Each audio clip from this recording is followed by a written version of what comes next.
Shalom dan selamat sejahtera kepada Anda semua. Saya Arisha Hanani Josli bersama-sama Anda pada malam ini untuk mengongsikan satu topik, yaitu peranan community dalam dunia pendidikan khas. Saya akan kongsikan sedikit pengetahuan dan juga pengalaman khususnya dalam pendidikan khas masalah pembelajaran. Sebagai pengenalan, saya adalah guru pendidikan khas dan sedang berkhidmat di Program Pendidikan Khas dan Integrasi PPKI SMK Nambayan Tambunan. Saya sudah berkhidmat sejak tahun 2019. Sebelum kita kepada isi-isi penting kita pada malam ini, mari saya bawa ke Anda semua untuk mengenali apakah itu pendidikan khas. Program pendidikan khas adalah sebuah program yang dirancang khusus bagi memenuhi keperluan murid-murid berkeperluan pendidikan khas ataupun MBPK. Jadi pengajaran dan pembelajaran dilaksanakan itu dia disesuaikan dengan MBPK tersebut lah. Okay?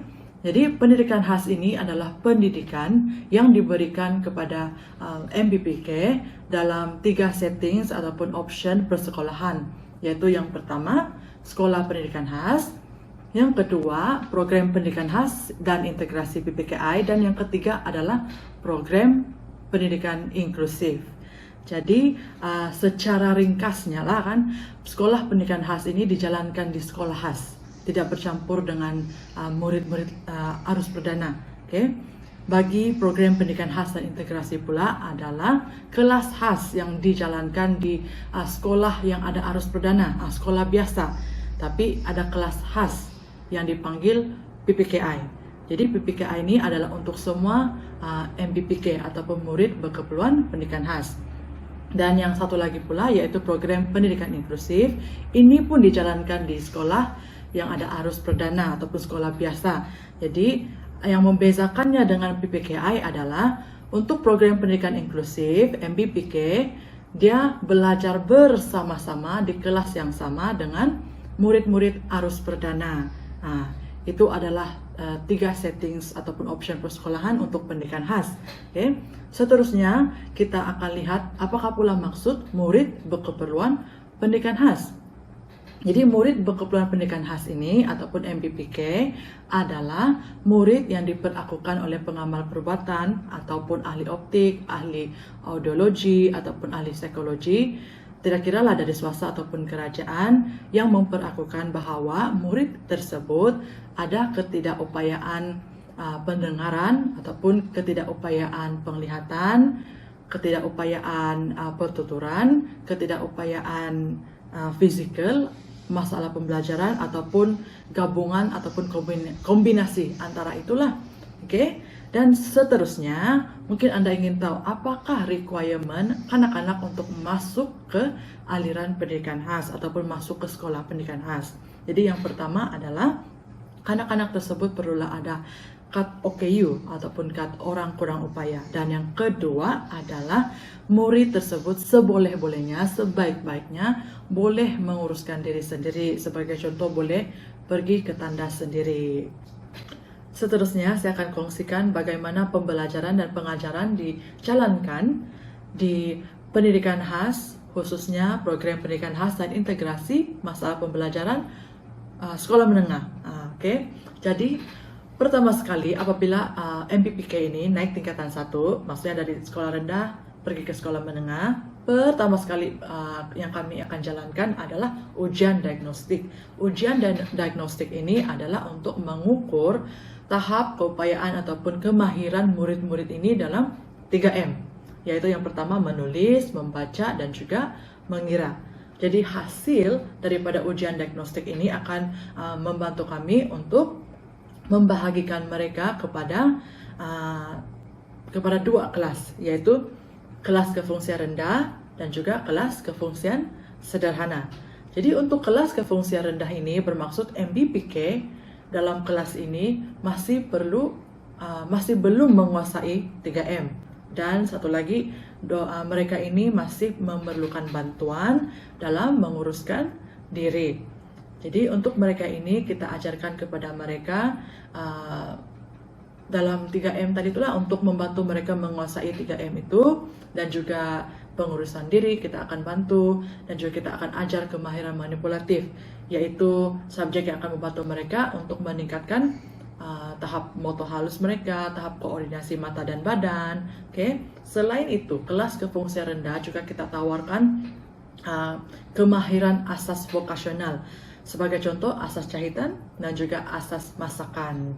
Seterusnya, untuk kelas kefungsian sederhana pula, ini dijalankan berlandaskan pembelajaran dan pengajaran mereka dijalankan berlandaskan KSSMPK, yaitu kurikulum standar sekolah menengah pendidikan khas. Jadi mereka belajar bahasa Melayu, English, matematik, sains, moral, agama Islam, dan lain-lain lah. Oke.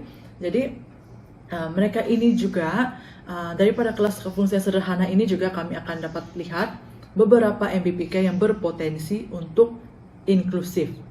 Oke. Inklusif ini kan bermaksud MBPK tersebut boleh pergi ke arus perdana untuk belajar bersama-sama di arus perdana. Oke. Jadi MBPK ini akan ambil ujian-ujian yang diambil oleh arus perdana lah, seperti SPM. Oke.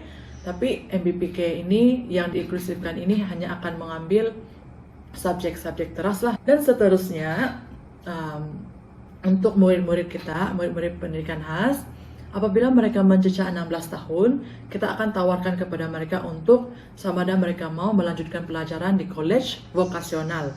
Oke, macam kami menawarkan kepada mereka untuk melanjutkan pengajian di college vocational Keningau dalam pembuatan perabot ataupun pembuatan pakaian wanita.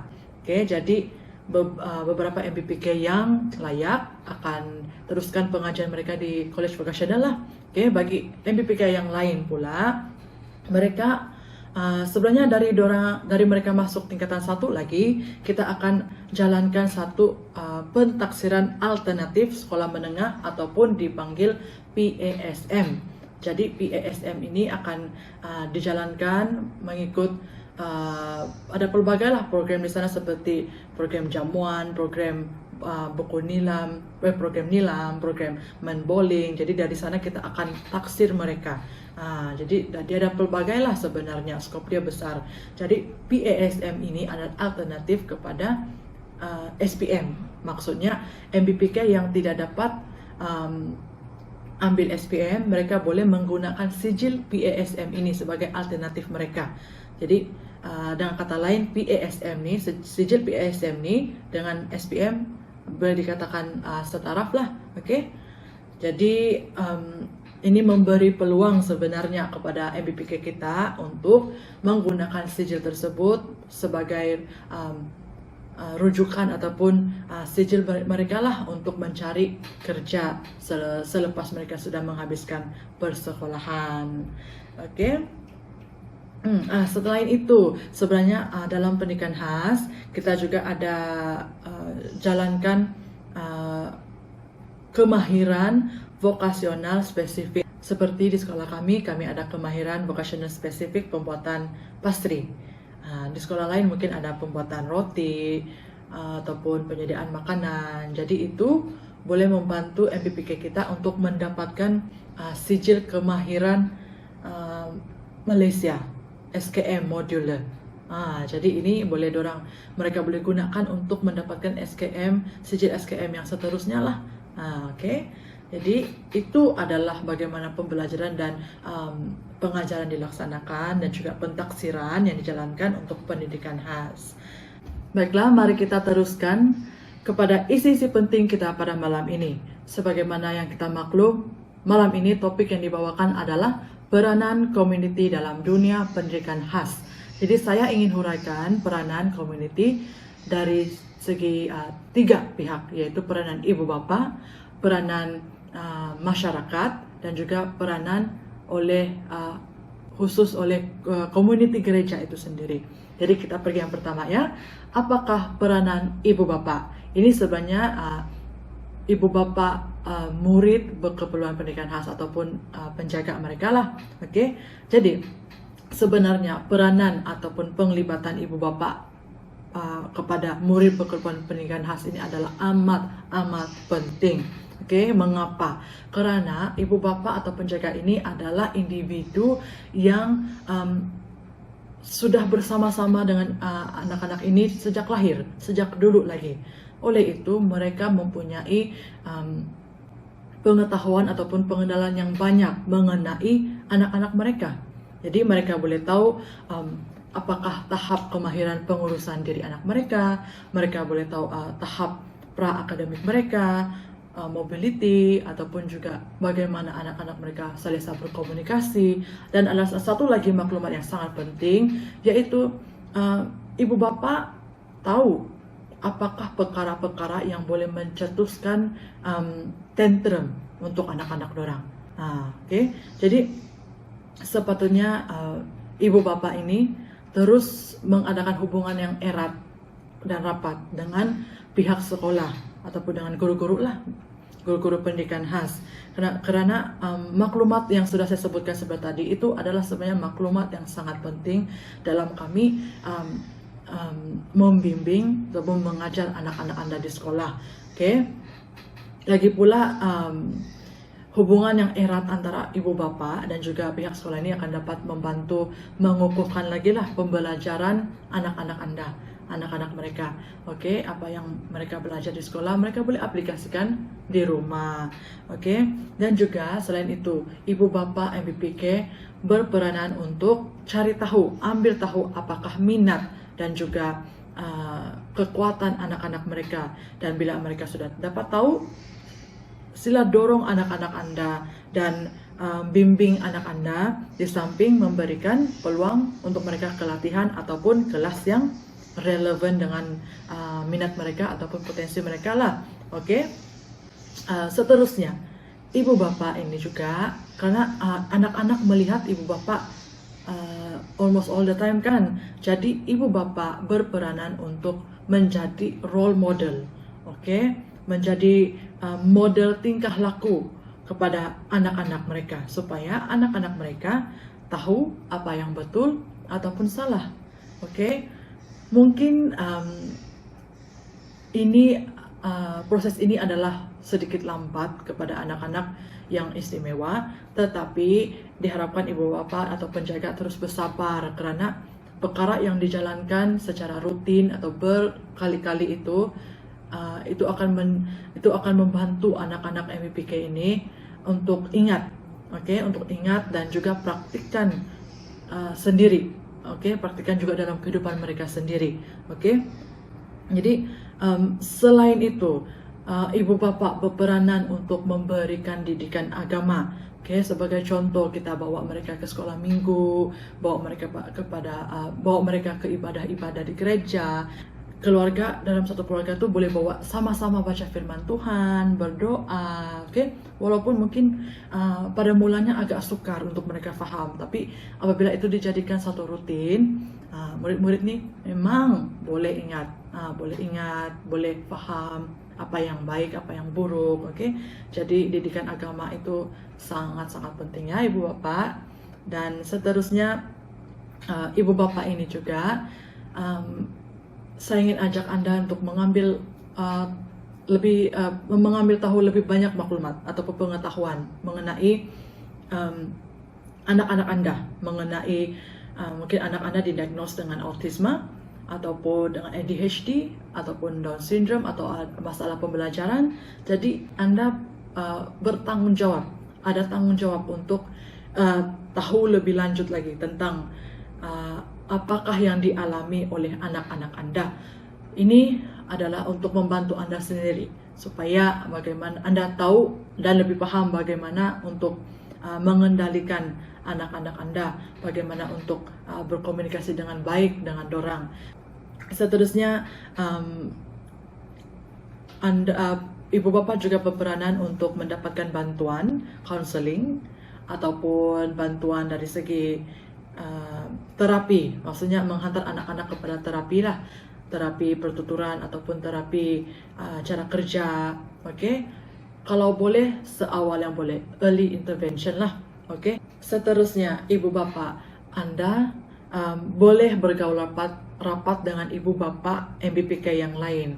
Dengan ini, para ibu bapak boleh saling menyokong, bertukar-tukar ide atau isi pikiran serta berkongsi pengalaman tentang mungkin daripada pengalaman orang lain. Itu akan membantu Anda sendiri sebagai ibu bapak kepada MBPK juga, kan? Oke, seterusnya ibu bapak juga antara peranan lain adalah ibu bapak haruslah mendedahkan anak-anak Anda kepada program-program luar bersama masyarakat. Oke, memang ada situasi di mana ibu bapak atau penjaga tidak membawa anak-anak istimewa mereka keluar.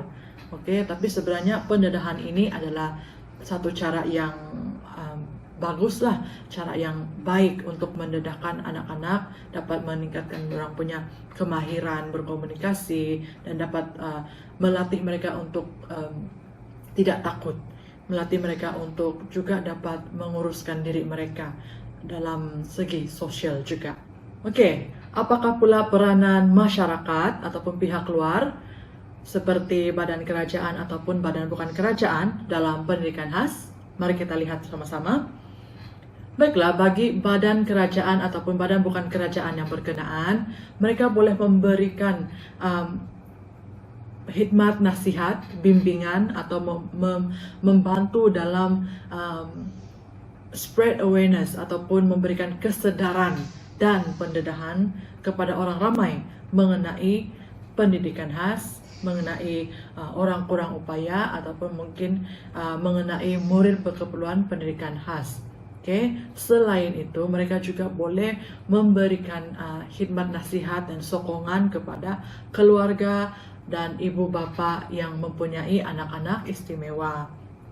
Khidmat nasihat dan sokongan ini adalah sangat-sangat penting karena sebenarnya masih ada lagi keluarga ataupun ibu bapak yang takut untuk menghantar anak-anak mereka ke sekolah pendidikan khas.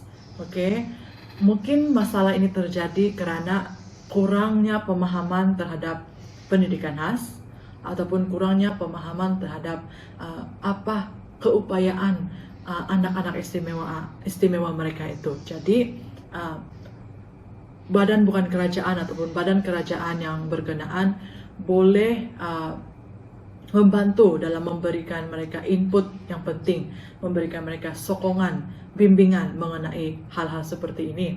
Oke, bukan itu sahaja, pihak luar sama ada dari kerajaan ataupun swasta boleh menawarkan kursus, program, latihan ataupun kemahiran untuk diajarkan kepada murid berkeperluan pendidikan khas. Sebagai contoh, kemahiran pembuatan perabot, kemahiran memasak, kemahiran membuat ban ataupun kemahiran jahitan.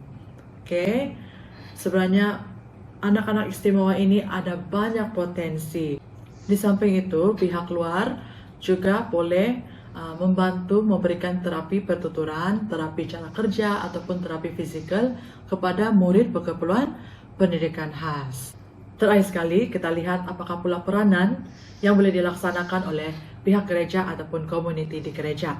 Yang pertama sekali adalah dengan menyediakan fasiliti atau prasarana yang lebih mesra OKU. Sebagai contoh, tempat letak kereta ataupun parking, tandas, laluan, counter, dan lain-lain. Jadikan itu lebih mesra OKU. Oke, seterusnya adalah untuk pelaksanaan sekolah minggu adalah dicadangkan untuk membuat satu pembelajaran ataupun pengajaran khas sekolah minggu untuk murid-murid berkeperluan pendidikan khas. Karena kemungkinan kanak-kanak istimewa di gereja Anda itu memerlukan approach yang berbeza ataupun cara yang berbeza dalam memahami isi pengajaran sekolah minggu. Oke, seterusnya mengikut keperluan sebenarnya ini adalah pertama sekali Anda harus get to know kamu punya jemaat, sama ada yang memerlukan khidmat sign language. Jadi jikalau ada, pihak gereja berperanan untuk menyediakan ataupun menyediakan orang yang boleh memberikan bahasa isyarat kepada murid-murid ataupun golongan yang mempunyai ketidakupayaan pendengaran. Oke. Selain itu juga pihak gereja juga boleh memberikan juga pendedahan mengenai pendidikan khas dari segi dari perspektif Alkitabiah supaya masyarakat lebih memahami mengenai orang kurang upaya ataupun murid berkeperluan pendidikan khas ini. Demikianlah tadi perkongsian serba sedikit mengenai apakah peranan yang boleh dilaksanakan oleh ibu bapa, penjaga, masyarakat, pihak luar sama ada badan bukan kerajaan ataupun kerajaan, serta komuniti di gereja dalam dunia pendidikan khas. Sebelum saya kembalikan kepada moderator kita pada malam ini, saya ingin memberikan encouragement ataupun dorongan kepada ibu bapa atau keluarga, kepada anak-anak istimewa dan juga rakan-rakan guru pendidikan khas. Marilah dalam kita mendidik ataupun membimbing anak-anak istimewa ini, mari kita jangan fokuskan kepada kekurangan mereka, tetapi kita fokuskan dan ajar mereka tentang identiti mereka dalam Tuhan Yesus. Ajarkan kepada mereka tentang siapa mereka di dalam Tuhan Yesus. Selain itu, mari kita mendorong mereka untuk melihat kehidupan mereka juga seperti orang lain, yaitu penuh pengharapan dan tidak pernah ditinggalkan oleh Tuhan. Terakhir sekali, mari kita membimbing mereka, mendorong mereka untuk tetap kuat, tetap bersandar kepada Tuhan dalam apapun situasi dalam kehidupan mereka. Sekian, Tuhan memberkati. Saya kembalikan kepada moderator kita. Dipersilakan.